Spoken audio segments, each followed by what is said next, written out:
It has been a couple of months now since the EU referendum happened, and just wanted to voice some thoughts. And of course, I do want to be clear, I am absolutely not an expert, and I certainly don't think I have all of the information possibly available to me. Because, spoiler alert, humans cannot know everything. The reason I wanted to make a little video about this is because today it was decided that there doesn't need to be any kind of parliamentary consensus about leaving the EU, that the Prime Minister can start Article 50, all of that proceedings, on her own.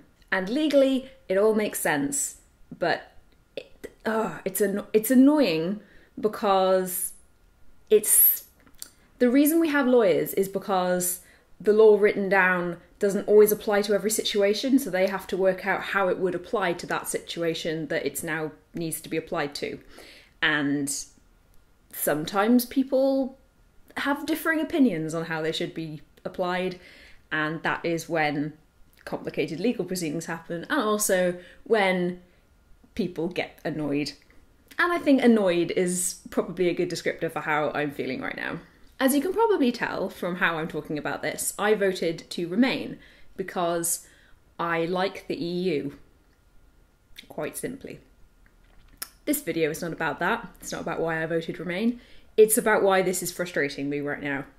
And it's frustrating me because there are kind of complicated situations that are surrounding this, and people are just making it into this black and white issue that it can't ever be. I'll try and explain like my standpoint for why I'm frustrated about what's happening.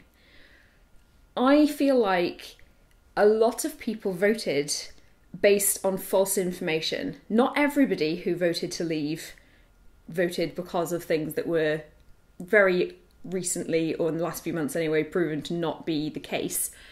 But quite a few people, I'm sure, did, because that was what most of the campaigning was based on. It was based on this number of £350 million a week going to the EU that could go to the NHS, which was, I think, the morning after, quickly snuffed out by Nigel Farage as not being actually possible. And these sorts of things that we're talking about, how it will stop all this. There were comments that they were making about how stopping refugee migration, like from outside of the EU, which has nothing to do with anything, and a lot of stuff like this that was misleading at best. And I like I said, I don't think that everyone who voted to leave voted based on those opinions, but I refuse to believe that nobody was misled by that. I'm not saying that we should call another referendum, although I kind of feel like that might be nice just to double check, because this is a very serious situation that we're in with a big decision. So the reason that they've legally decided that the Prime Minister can say we are enacting Article 50 and starting proceedings to leave the EU is because there doesn't need to be a parliamentary vote, because the members of Parliament are put there to speak for the people. We vote for our parliamentary member to be there to talk to the Prime Minister on our behalf and get our opinions across. That's, in theory, what the government is meant to do. And because there was the referendum, which had a majority of people in the population wanting to leave, that meant that they didn't need to ask the MPs because they've already directly asked the public.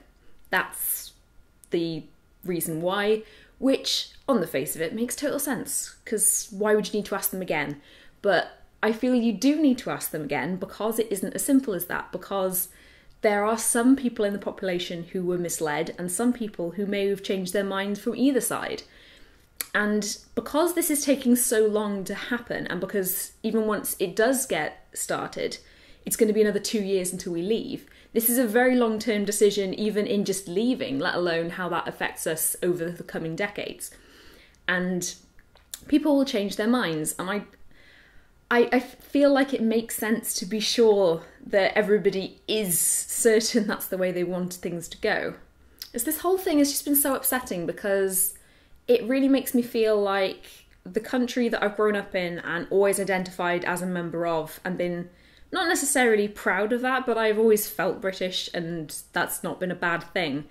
But recently I feel like maybe these aren't my people.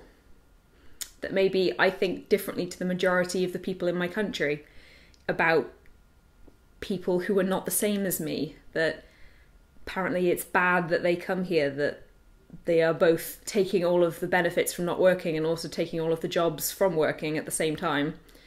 And it's just become such a culture of fear, and it honestly just makes me sad at the moment. I'm frustrated and I'm sad.